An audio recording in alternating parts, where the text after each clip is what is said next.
Sahana Vavatu Sahanau Bhunaktu Sahaviryankaravavahai Tejasvinavadhitamastu ma vidvishavahai.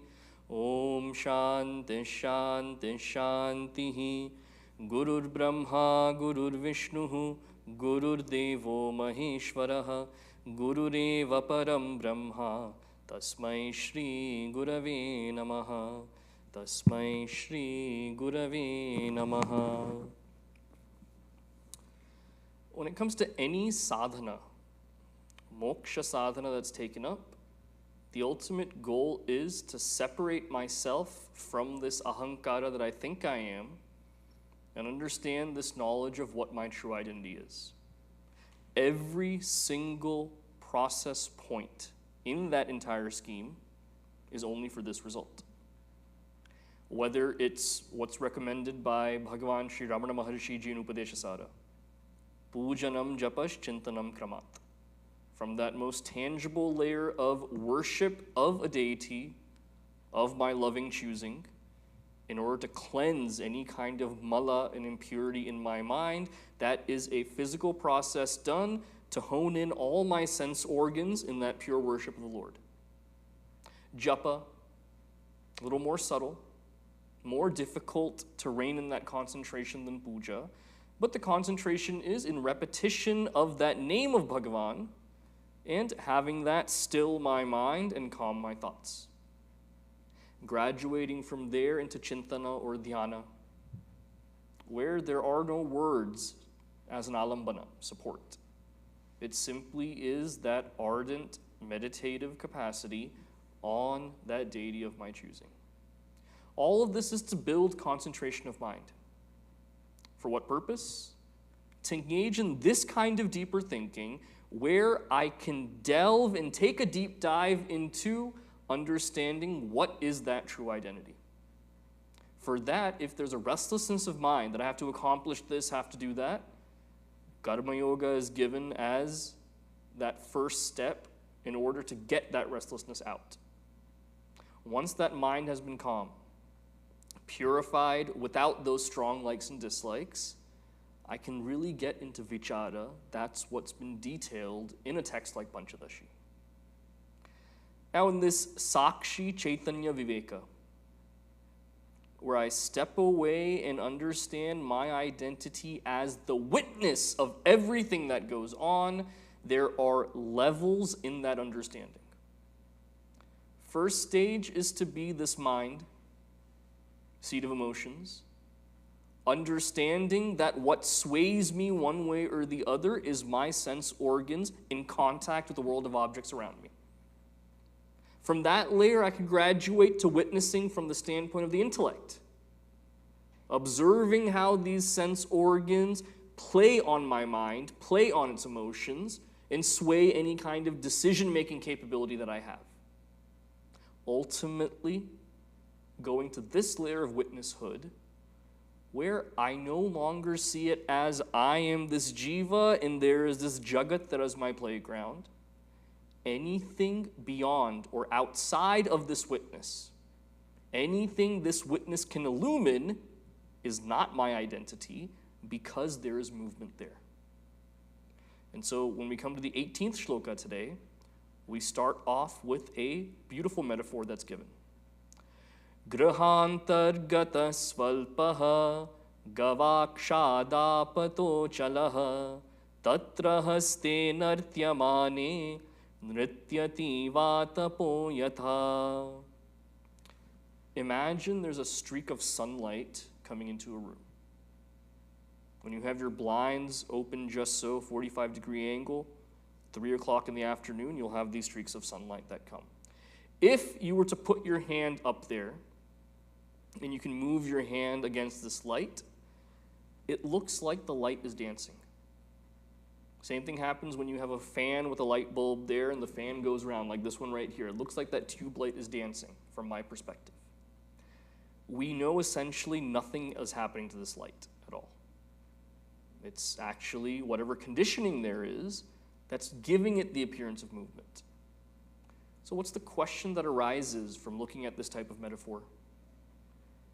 can awareness itself ever be disturbed, or does disturbance only belong to the mind? Now, this piggybacks off of the idea we were looking at yesterday. One of the sadhanas is, at least when I internally verbalize things for myself, what am I attributing to this I? What am I attributing to my inner instrument, mind and intellect? I say, I am happy, I am sad. That's lakshanas of the mind. How can that be that ultimate I? I am thin, I am fat, I am short, I am dark, I am fair. That's even at a more tangible level. That has to do with the body. What does that have to do with this ultimate I? Similarly, when it comes to any disturbance then, where does that disturbance actually occur? Now, throughout this text, we've looked at words and we've given definitions. Let's do it the other way around this time. I'll give you the definition, you tell me the word. A disturbance in the inner instrument. That's the definition. A disturbance in the inner instrument. What's the word? Mind makes up that inner instrument. Intellect, mind, that's all. We can take that as inner instrument. That's too, ABC options are too specific then. That's giving too much away. After that, you'll say, I want to ask the audience, I want to phone a friend, all of this as well. Computer G won't do that here. A disturbance in the inner instrument is a thought. The word disturbance has a negative connotation for us. We want to see it as something bad. You look at a placid lake. In the morning especially, you can see it like a clear mirror. There's no disturbance in there at all. You get a small pebble even, toss it into the lake, you see the ripple effect that happens. That is essentially a disturbance right there. Similarly, any modification to this intellect like that, any ripple that's created, can be considered a disturbance. This definition comes in Pujya Gurudev's Holy Gita commentary, where he's talking about connotation of words and definition of thoughts, objects, emotions, all of this. This is one of the definitions he gives for a thought. So, awareness itself, meaning that illumination, just like that light that's being guided into a room, that can never be disturbed. There is no oscillation. There is no wavering. There is no modification of this awareness. Awareness simply is.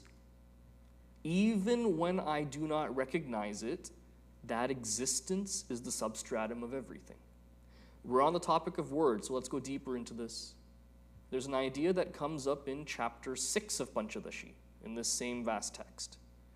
What does Vidyaranya Swamiji say there? He says, imagine you're walking on a beach, and because of the sunlight hitting a seashell, when the sunlight hits that seashell just right, from a distance, what does that look like? Silver. It looks like shimmering silver. Especially you move your head this way and that way, it looks like different angles of shimmering, so you run up to it right there. As you're running up to it, counting your blessings and seeing what riches await you, you say to yourself, this is silver. Simple sentence. This is silver. This being that object you're looking at right there, silver being what you're attributing it to, what you think it is. Where is the chance to show that there's existence anywhere here? That word is. Bill Clinton famously said, it depends on what your definition of is, right? But is in this situation right here, that is simply refers to existence. That isness, does that belong to the this? Does it belong to the silver? When you say this is silver, is that is going with the this part, or is the is going with the silver part? I can make the argument it goes for both, can't I? If I say this is silver, you're saying what is silver? I say this. Then I say this is silver. You ask me what is this? And I say the silver thing is this. Therefore it goes with both. Meaning it is that substratum supporting both contexts. Isness is that existence principle. Even in our wording, we say there's an existence principle right there. Grammatically, for it to make sense, that existence substratum must be there. Meaning, we are recognizing awareness in every single moment. Later on in this text, one question that comes up later today is, why is it that I cannot recognize this self even though it's my identity? That's a question that comes up. We'll answer that when we get to that point. But this example clearly shows us what? This is explained in this 19th shloka now. Nijasthan istita sakshi bahirantargamagamo akurvan buddhi chanchalyat karoti vatatha tatha. Buddhi chanchalyat. That oscillation, that movement, that restlessness of this inner instrument of the mind and intellect, is that actually going anywhere? Where does my mind go in that chanchalya? My mind can go anywhere in its own restlessness. It can go to a memory of something in the past with either a fondness for that memory or deep regret of what happened.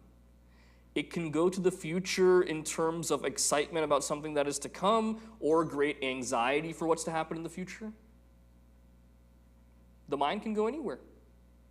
In the dream state, it can go into this path of absolute deluded nonsensicalness where nothing seems to make sense. It can go to great places of clarity, philosophizing on things that have never even been touched by the human mind. So many have gone there as well in the depths of meditation. This mind then is an amazing tool. But there's one limitation that it has in terms of this context right here.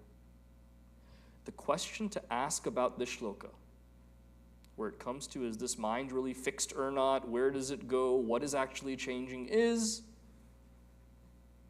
experience the same thing as identity? Is experience the same thing as identity? In every facet of daily living, experience does equal identity. Because you go say, what is your identity? What are you as a person? So I can say I am a Hindu, Indian, American, early 30s, cisgendered, straight male. I can go through all of this. My entire pravara I can give like this of what I am. That has experience in there in all these different places, which is an identity. You ask someone you meet at a dinner party for the first time, what do you do? Their occupation becomes their identity. And when they say they're a lawyer, you start and you look at them a certain way and say, oh yeah. Someone once told me they headed up a nonprofit organization. So they say a lot of people come to their organization to serve, some to, grow in their own business, things like this. He said there's certain professions when they join, my antennas go up because I know they won't be in our organization for a long time. One was a real estate agent. That was one. The other was a life insurance person. Why did he say that? They're there looking for clients, people that they want to pick off and use. Once they suck that whole community dry in that one nonprofit, they move somewhere else right there. So by some people's very experience of what their vocation is, there is an identity imprinted on them because of it. This Vedantic quest is the only one. No amount of experiencership affects what that true identity is. I can be the poorest man in the world that has never gained a penny in my life, never done anything of merit. My identity is that of Sat Chit Ananda.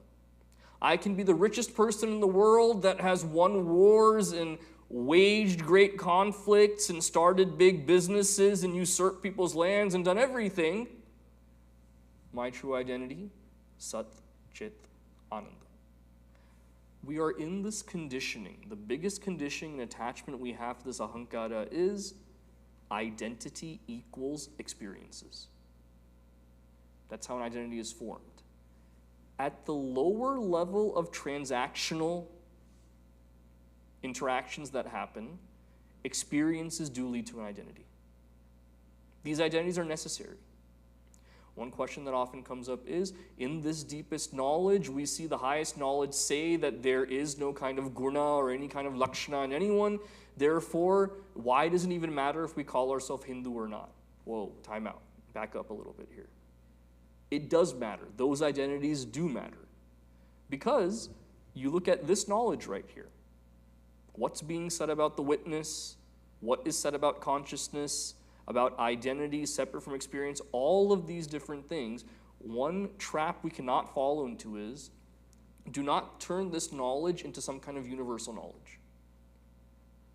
Even though at every single step I didn't cite, this comes from this Upanishad, this comes from this part of the Veda. In the first day, I made some references like that. I don't want to bog you down with too many of those references.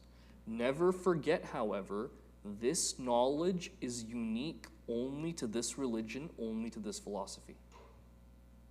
There is no other philosophy, religion, or civilization as advanced as what the Hindus have produced. I'm not being jingoistic or arrogant in this kind of a statement.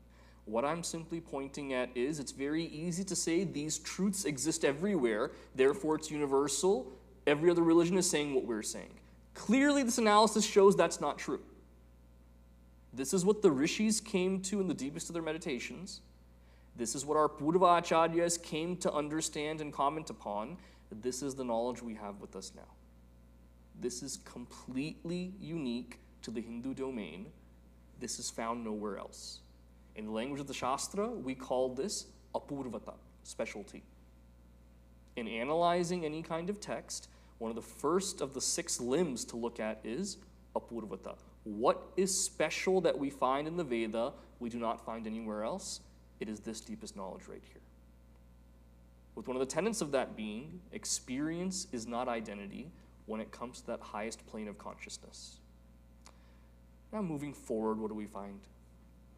Na bahyo nantara sakshi buddhir desho hitavubhau buddhyadya shesha samshantau yatra bhatyasti tatra saha.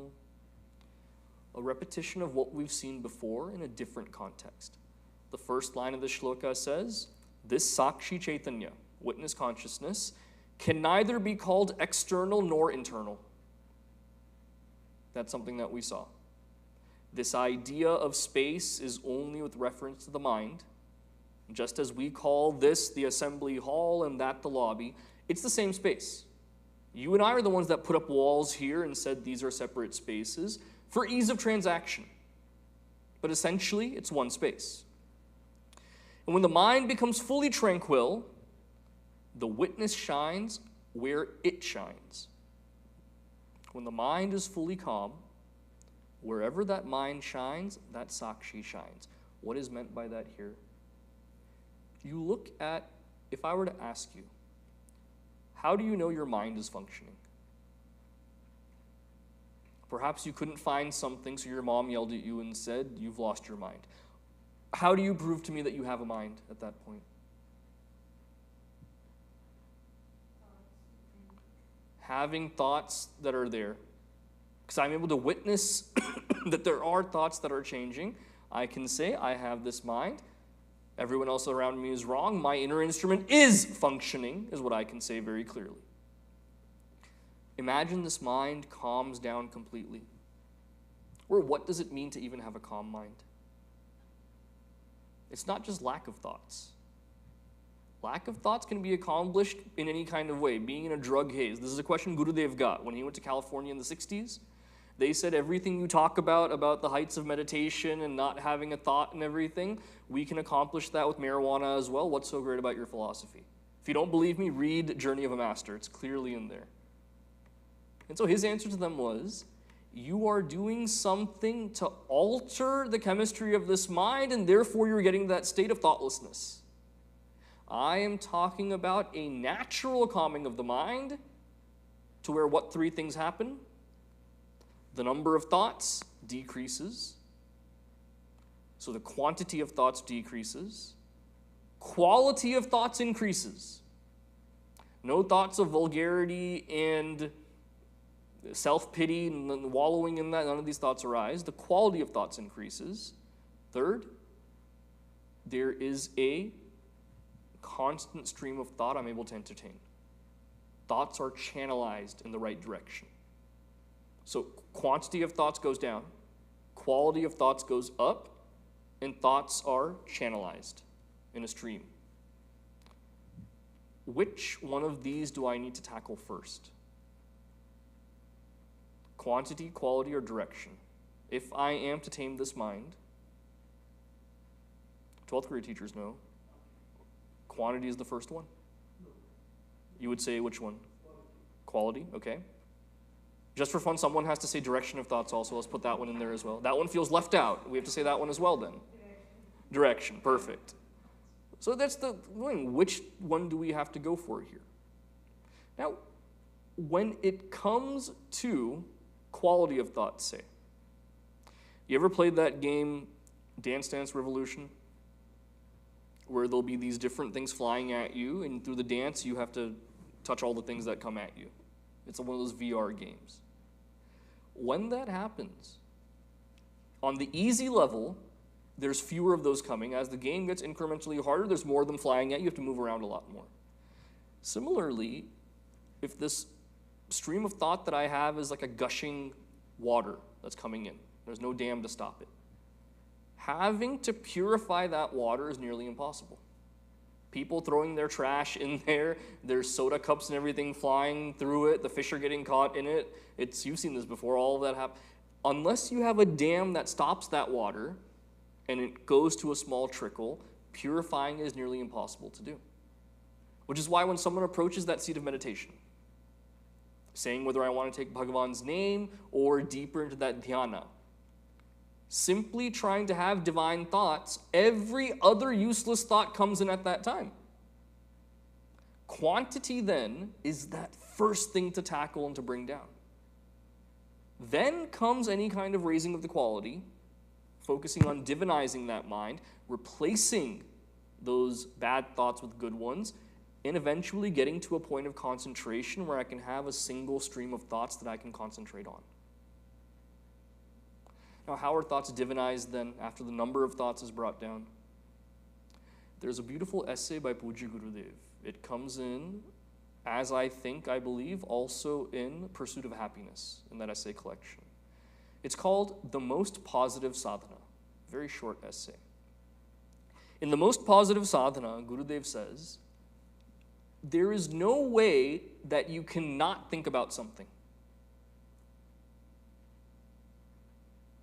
Say, I should not think about the fact that I lost money in the stock market. It makes me feel bad. So when I wake up in the morning, I tell myself, I'm not going to think about how I lost money. I'm thinking about it now that I've told myself not to think about it. Then right before lunchtime, I tell myself, I will not think about losing money. Oh, no, I thought about it again now. Oh, God. Before dinner time again, I should not think about how I lost money. Oh, man, I thought about it just now again. There is no negative sadhana when it comes to the mind that way, meaning negating. The moment I say I'm not going to think about this, I am thinking about it. What can I do then? I would say at this point, the mind is the way it is, forget about it. No. Gurudev says very clearly, bringing in positive thoughts into the mind more and more, flooding that mind with divine positive thoughts that eventually pushes out these negative thoughts. Replacing these thoughts. That is why divinity matters so much. That's why bhakti plays such a big role. If working and putting my hands where my mind is what decreases number of thoughts, karma yoga, bhakti yoga is that entity, raises, divinizes, sattvisizes, increases the quality of my thoughts. Then comes this jnana yoga, this understanding of these deepest truths, so that I can entertain one stream of thought without getting distracted here and there, and through that concentration, repeatedly tell myself to correct these erroneous notions that I have harbored. What's the erroneous notion in this situation right here? That notion that because this body and mind are constantly changing, I am those changes. What I have to keep telling myself is, I am that witness, separate from any of these ongoing changes that are there. So in this shloka, when we say, The mind becoming fully tranquil, that is where the witness shines. That means for me to have any kind of drishti, meaning attention paid towards this witness, this mind must be optimized by lowering the number of thoughts, raising the quality of thoughts, a constant direction that it's headed in. That is the only way. So the stillness is what lets me capitalize on recognizing this awareness in the first place. After our Brahmachari training course, we went to Rishikesh for about 3 weeks. And it's quiet there. That's the best part. No matter what part of the city you're in, even in the local shops areas or as you're walking along the ghats, if you're quiet enough, you hear that constant flow of Gangaji. We could be in the Uttarkashi ashram even when we were just hanging out there, in Uttarkashi when we went there. In Tapoonji Maharaj's ashram, we stayed there for a week. Even then, when the conversation stops, morning, noon, night, whatever time it is, you hear that constant flow of Gangaji everywhere. It's a beautiful sound. Like that, when this mind is calmed down, I can recognize there is this witness seeing everything else. That is the only way to quiet down. Or else trying to pinpoint it, I won't say it's finding a needle in a haystack, it's finding hay in a needle stack is what I'm ending up doing. Getting cut everywhere. Calming of this mind is the only way to recognize that. Now this takes us to the 21st shloka right here. Again, having to deal with this idea of space. This makes a return in a different context right here. Desha kopo na bhaseta yadi tarhyastva desha bhak sarva desha pratyaiva sarvagatvam natu svataha. When all the mental operations cease, minimal amounts of thoughts, only those that are channelized, it is said there is no space at that point. Meaning what is perceived is not a duality that I'm seeing as much. Beyond that point of seeing causes and effects and everything, that oneness has really set in. That is the point to come to. Where the reason why we say this witness is all-pervasive, it's not saying it's going out everywhere and it's completely vast. It's that those entities that go out everywhere, this illumines even those entities. It's a subtle point here. Because we say all-pervasiveness, meaning if I were to, pump some perfume, and I say raise your hand when you start to smell it. After a while, because of diffusion, right, in the atmosphere, diffusion, it goes out right there. You start to smell it after a certain point. We say it's very pervasive, some sense more than others. Elements have their own pervasiveness like that. Earth is not a pervasive element. I can throw a clump of dirt at you, that's how it becomes pervasive that way. Air, on the other hand, much more freely pervasive in the way it spreads. Space, the most pervasive, because it's everywhere. That is our current idea of pervasiveness. Now, because words don't do justice to what this knowledge is, we have to use them the best that we can. So we say this witness is all-pervading. It's easy for me to think, okay, just like space is all-pervading and everywhere, this witness must be everywhere. If this witness were technically everywhere, that means there's a location to it. And if something is within the bounds of desha, kala, time and space, that means it's unreal at the end of the day. So here it's resolving even these kinds of objections that come up. It's not pervading in a physical sense. The pervasiveness of this witnesshood is, it illumines those entities that are so pervasive. That's what makes it everywhere. That's our idea of pervasive verse right here. Which brings up the question then, is this idea of space, these elements, everything, isn't it simply just a creation of the mind? Me saying that something is far from me, something is close to me, that is a complete projection of my mind. Anything that is spatial is simply a projection of my mind. Think about it this way. Apollo 13, I don't know if they named it because it was 13, that's why it was so ill-fated, but they nearly died on their way up there and the way back there as well. They never went to the moon. Somehow they miraculously came back to Earth. If you see the movie, there's a scene there where they have to make it back to Earth. They only have one more jet that they can fire up. Whichever direction that jet fires in, for eternity, they go in that direction until the oxygen runs out. That's the way it works. So what does Houston Mission Control tell them? They say that front window that you have, make sure the Earth is in that window right there, and then you turn the jets on. At least you'll make it back to Earth. Now, from that standpoint, where they are in space, if the window is like this, and the Earth is right in the middle, they'll land in Cape Cod in Florida area, okay?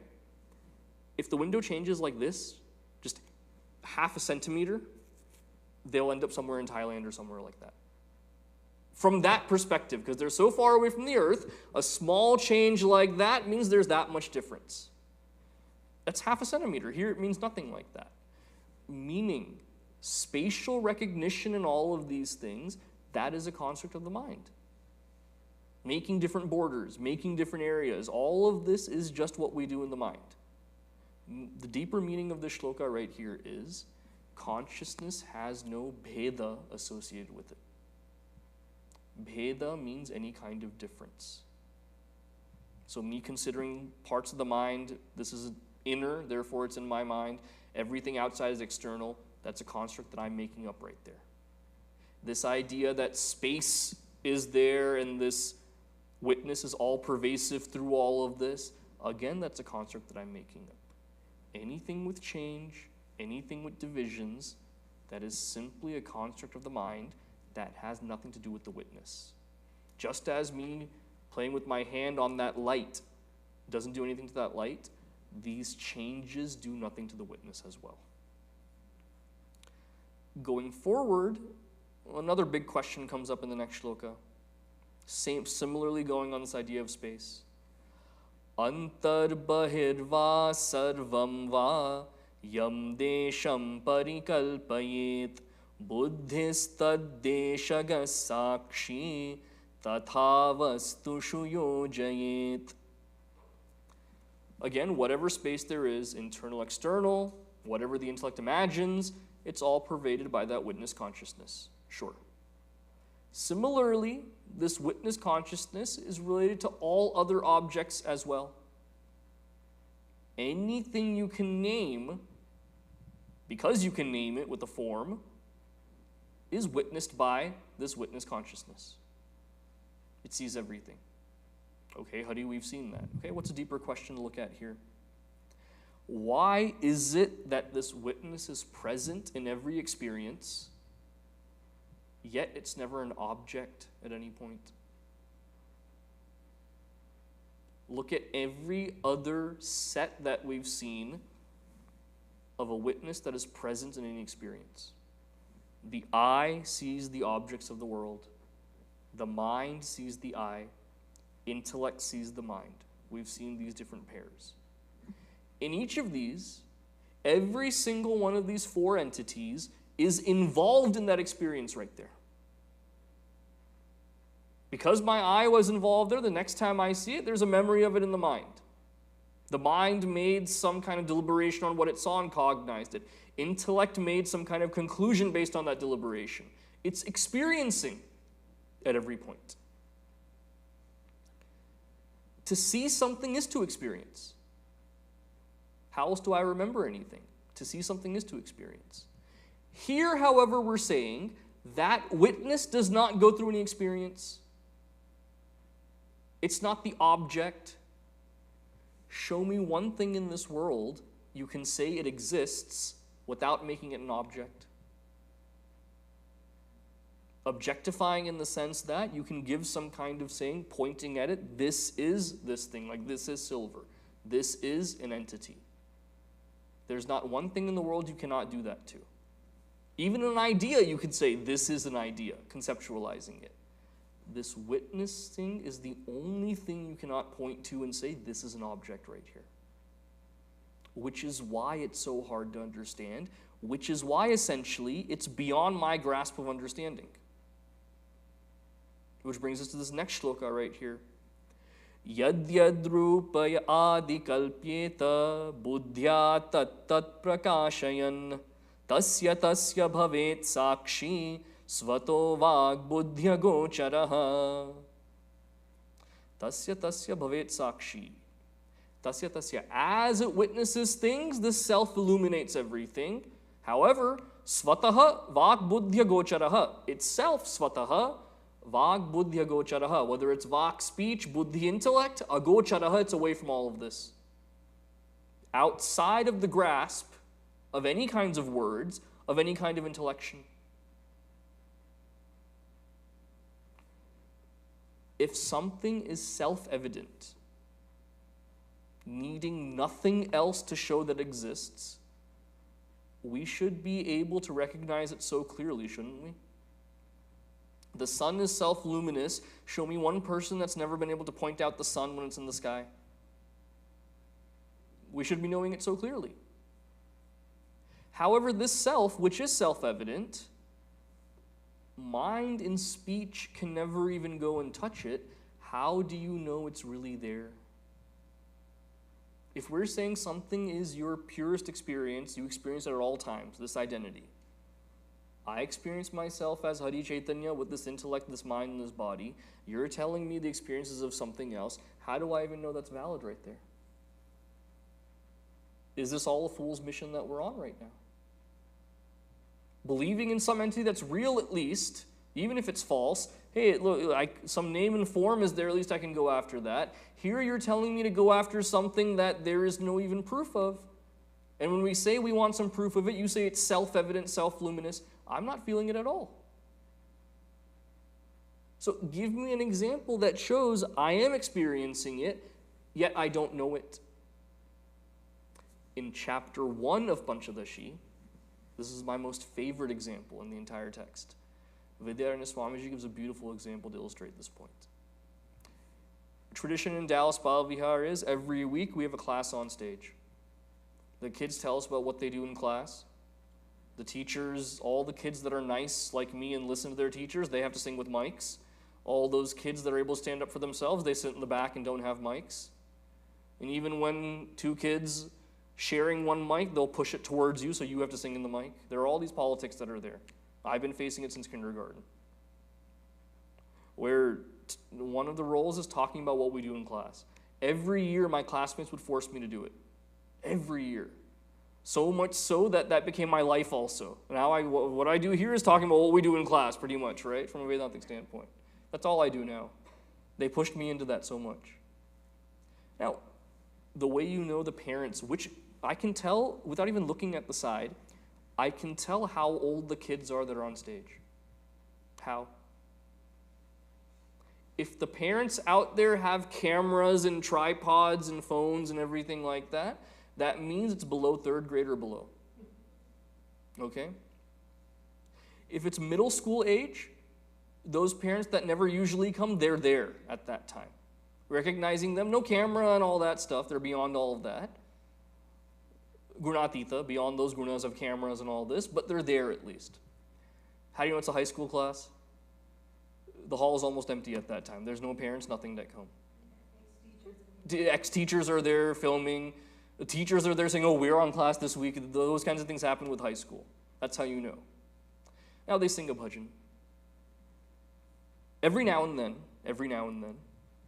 all the students that are singing are in tune. Our male students are like Bollywood heroes, okay? There's only lip syncing going on. A playback singer sings for them. That's how it is. Female students, they sing. They put an effort right there. Now, some classes, everyone sings. That happens every now and then. As a parent, you're sitting in the audience, and if I were to ask you, in that full chorus of all the kids singing, do you hear your child's voice? What do you say? You say, no, I don't. Now let's technically look at this. Technically speaking, the sound waves from your child's voice, are they hitting your ears? Yes. You are hearing your child's voice. Can you distinctly hear your child's voice, however? No. This experience of the self is the same way. that existence principle, consciousness, chit, ananda, that I feel. I'm definitely feeling it. That is my identity. That is what is supporting me. Can I distinctively say this is what that is? I cannot pinpoint it, however. What a beautiful example. The beauty of what our Guru Parampara has been able to do is, given that all of this is vak, buddhi, agochara, beyond intellection, beyond any words, they've still found the right words to point at what this truth is. Which is why definitions matter so much. In all of this study, I pointed at every day, I've said it a different way. Definitions matter so much. Because if our understanding is just vague of what this witness is, oh yeah, it sees everything, it pervades everything. What does that actually mean?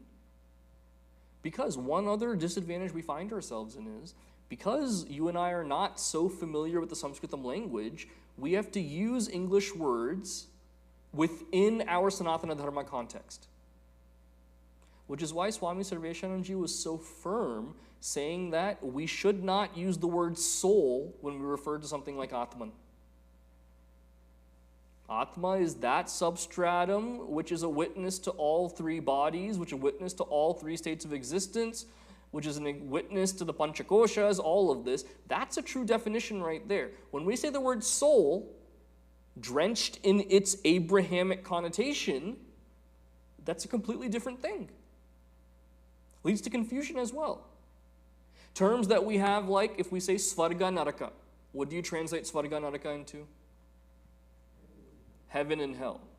In the Abrahamic concept, where these words find their genesis, heaven is a permanent abode, hell is a permanent damnation.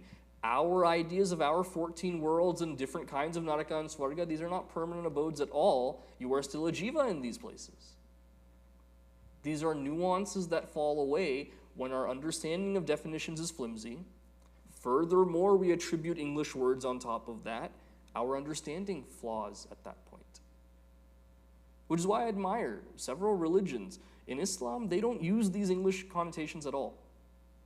Jannat is Jannat. We won't say it's heaven. We'll define what Jannat is very clearly. That's how these ideas stay intractable. They don't get modified over time because they're so precise about what they mean. That's needed if we want to keep this philosophy going the right way.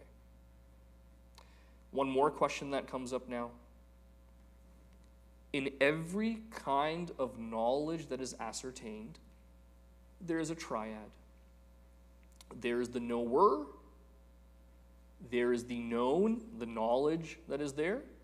There is the knowing, that transfer and process that happens. As an experiencer, it's the same thing. Experiencer, experience, that whole scenario happening. What is experienced? That's also their triad. How is that addressed right here? Katham tan dranmaya grahyam iti chenmaiva grahyatam sarvagrahopasam shantau swayamevavashishyate. If we are to say, how can I grasp this knowledge of the self?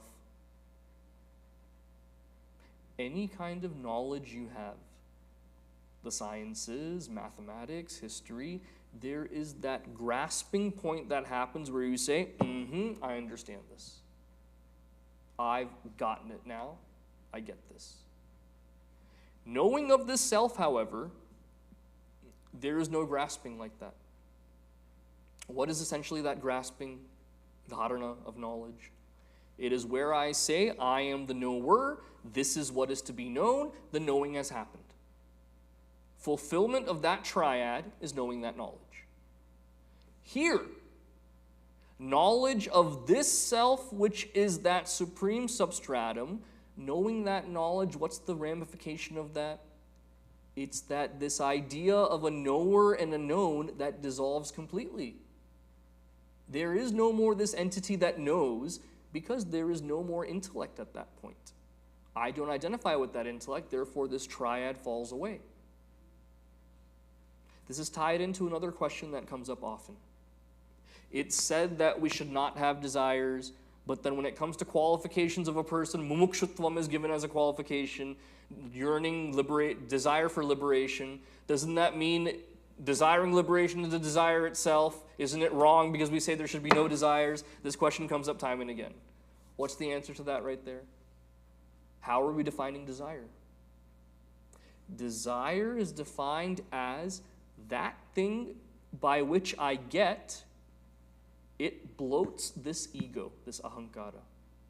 It does something to bloat this body, something to bloat this mind, something to bloat this intellect. This knowledge of my true self, cutting away this ahankara, where is the question of bloating that BMI? It's not a desire at all at that point. As Gurudev would put it then, this kind of moksha sadhana, action that is done in this way, desireless action is what that is. Desireless action from that standpoint. So definitions matter so much right here. That this is not like any other knowledge. Upon gaining it, that triad exists of knowing, knower, and known. That falls away completely right there. Which is why the word used for this knowledge, English word, but very beautiful to see, is intuition. It's not known in the way of any other type of knowledge that's known. This knowledge illumines the very fact that I'm able to know in the first place. That's how subtle it is. Now, the last two shlokas, what truths do we find here? 25th shloka. Na tatra manapekshasti swaprakasha svarupatah tadrugvyutpatyapeksha chet shrutim patha guror mukhat. Benediction that's given, shrutim patha guror mukhat. Hear the instruction of this shruti from a spiritual teacher. I'm pointing towards Gurudev right there. Now what do we see before this right here? Natatra mana pekshasti. This atma, this consciousness, is self-luminous in nature. Svaprakasha svarupataha. Therefore, its existence needs no proof. The moment you give me some knowledge or piece of information, I will say, prove it to me. You tell me this carpet is made of this fiber or whatever. I have no knowledge of this carpet, therefore I have to look it up, or I say, prove it to me. You find some article, you find the event, whatever you have to go through. There are some truths, they don't really need any proof. You tell me the lights are on in this room. I say, prove it. You'll say, open your eyes, Hari, come on. What do you mean, prove it? Open your eyes and look, you'll know for yourself. This Atman is the same way. Atman is self-luminous in nature and existent. Prove it. The fact that you have the ability to stupidly question and say prove it means that it's there. There's one dosha that comes in Sanskritam, anyaya, vadato vaghata dosha. That just by saying something, you're breaking what the principle is. What's one example? If I were to ask you, what are you doing today? And you say, I am doing maunavratam. Vadato vaghata dosha. The moment you opened your mouth and said, I am doing maunavratam, your maunavratam was broken at that point right there. Just by saying it, that means it's like that. So just by asking for proof for the self-luminous nature of that Atman, that's the dosha coming in right there. Me having the capability of even saying it means it's there. Now the deeper question we can look at right here, why can something that illumines proof never be proven by proof? I'm not tongue-tied, I'm not lisping. That's the actual question. Why can something that illumines proof, it illumines proof, Atman illumines the fact that I'm able to even find proof for anything, how can it never be proven by proof then? Because whenever you talk about proof or logic, it remains in that realm of vyapti. Again, a very important Hindu-specific context to look at right here, this concept. Different schools of philosophy may argue on various things. Every school of thought within our Hindu pantheon has no doubt contributed something very valuable to the overall thinking of our religion. those that call themselves the Nyayikas, Nyaya meaning logic, so the logicians, they have provided us a foolproof way to go through any kind of logical understanding. Whether it's the syllogisms and processes of Anumana Pramana, where Anumana in colloquial language, with my mother tongue being Telugu, Anumana we often see as suspicion, is the way we look at it. But if you look at Hindi and Sanskritam, Anumana means inference. Based on what I have gathered as data, I go to make conclusions based on that. That's what logic is. So the word used as part of that process is vyapti. Vyapti has a very fancy English translation. Invariable concomitance is the translation right there.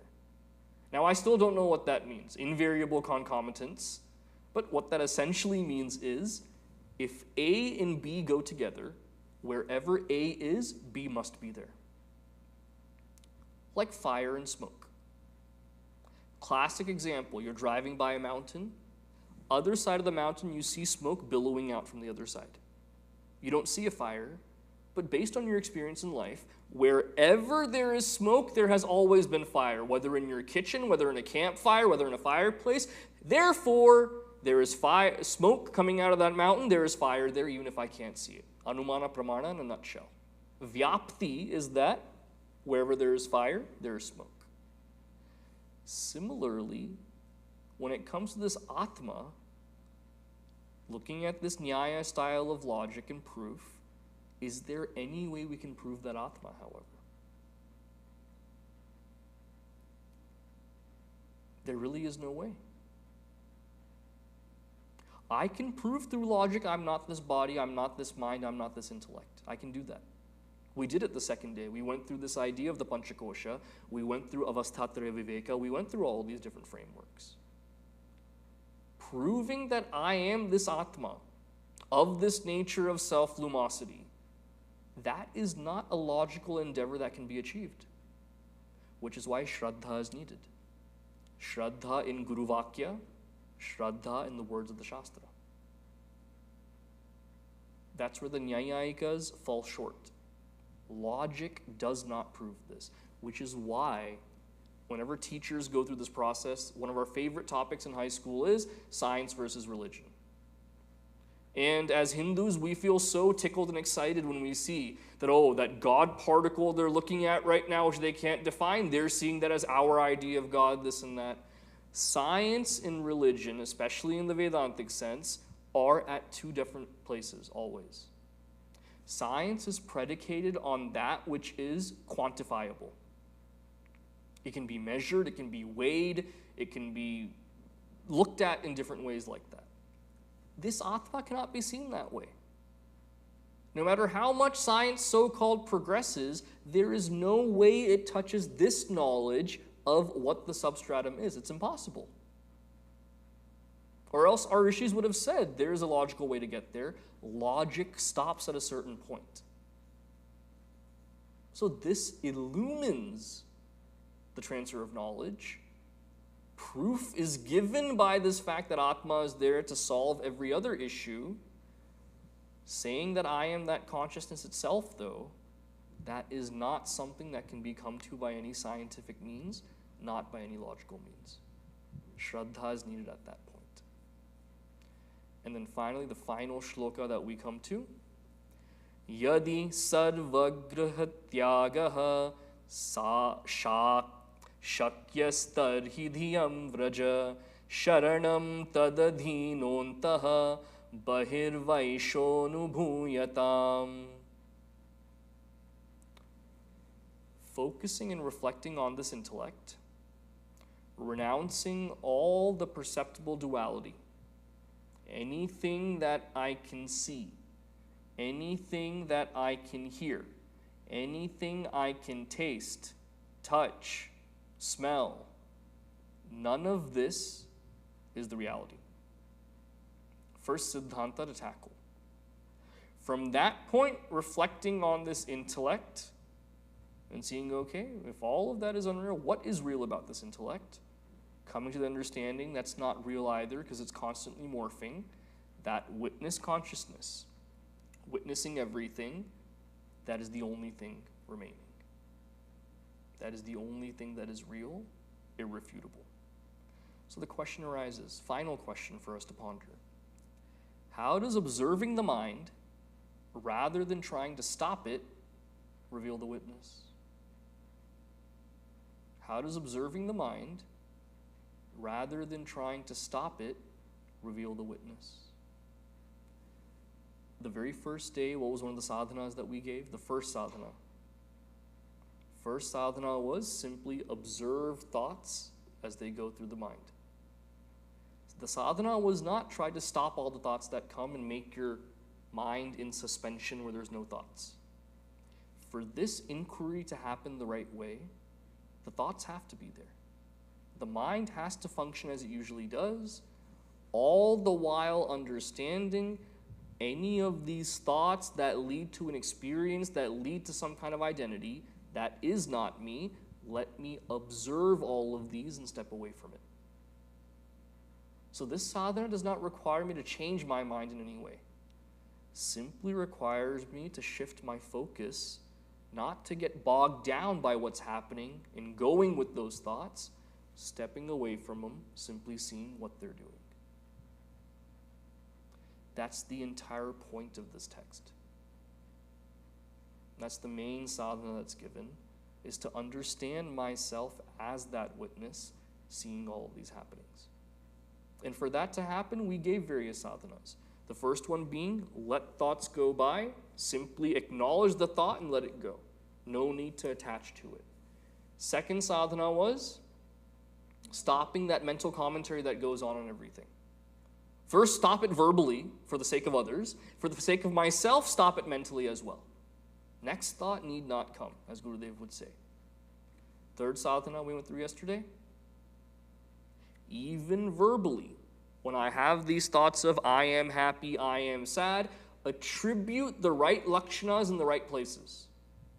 My intellect has no clarity. My body is fat and unhealthy.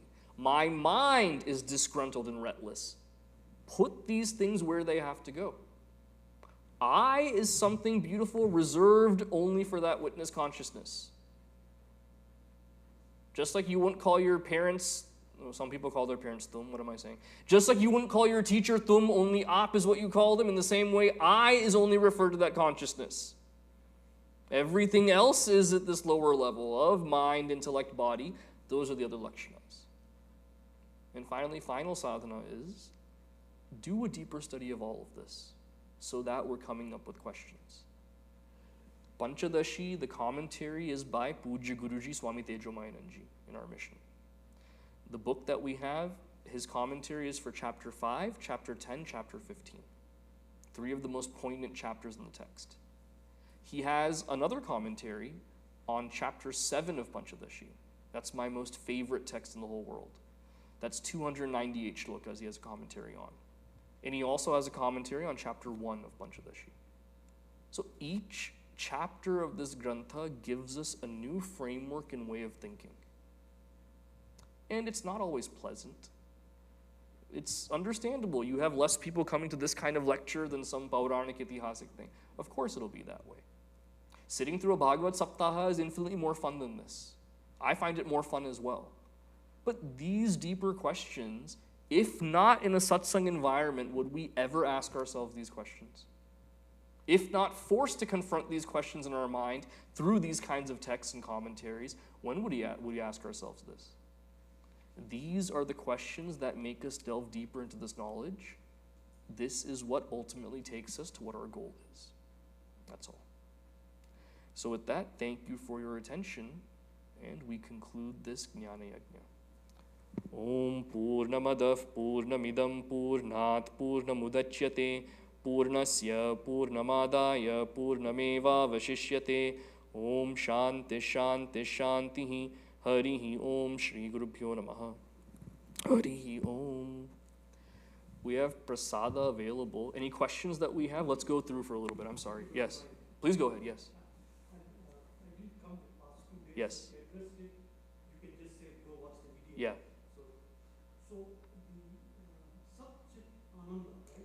How does Vidyananda Swami to me, it's an experience. It's an object, Mm-hmm. but it can't be that, right? When if the self is Satchit Ananda, how Yeah. do you know it's Ananda? So the best explanation for this comes in Taittiriya Upanishad. Ananda is closely related to the word ananta. Ananta means infinitude. Finitude is when there is an end to anything. So finitude is the antithesis of ananda. This ananda is that which has no end to it, it's unlimited. When I understand my own identity to be this is my date of birth, because I have a date of birth, unfortunately, I have a date of death as well. That's a given. That is a finitude that is there. There's also finitude of diminishing returns. The first chocolate I eat on Halloween night is a tasty one. 10th one is also feeling good. 20th one makes me throw up. Diminishing returns are also there. I have to find what is that one happiness, never diminishes, never has any finitude associated with it. In this physical plane with this body, mind, intellect, it is impossible to find. There is nothing like that. The infinitude and why it's called Ananda is understanding my identity as something that never comes to an end, that is the substratum of everything. That is a bliss that cannot be compared to any of these kinds of happinesses. So in Viveka Chudamani, beautiful phrase Shankaracharya uses, this kind of happiness I feel in the world, chumba matra, it's a small kiss of that highest happiness, what trickles down to Anandamaya Kosha. Now, funny you bring up what Vidyaranya Swamiji says on this. 15th chapter of this Panchadashi is a beautiful one. Brahmanande Vishayanandaha is the name of that chapter. Meaning, to understand what that Brahmananda is, looking at the joy I get from objects of the world, giving a gradation right there, understanding that fully, and seeing the highest amount of happiness I can get from the world of objects is a fraction of what that Ananda is right there. It's explained really beautifully. Maybe that's the next Jnana I'll take on that 15th chapter. That's also, every chapter in this text is just next level amazing. Any other questions? Yes?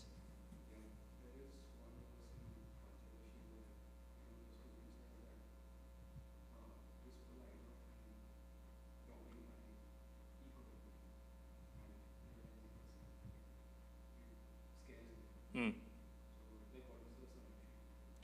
So this comes in Viveka Chudamani actually. It's a shloka that dropping this, because he's gone through the various stages of the Panchakosha. Guru has told him, you think you're this body, you are not. Pranas, you are not. Mind, you are not. Intellect, you are not.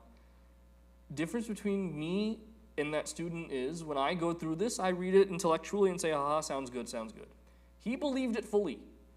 To the point where he said, anything that makes my identity is purely based on experiencership. I'm not any of these things. There's nothing but darkness at this point. I'm in limbo. There's nothing I can hold on to. Then the Guru says not to worry. Then he introduces the concept of this Atma is there, that is what you are. So when the student asks that question, without this ego, I'm rudderless, there's nothing, the whole point is that.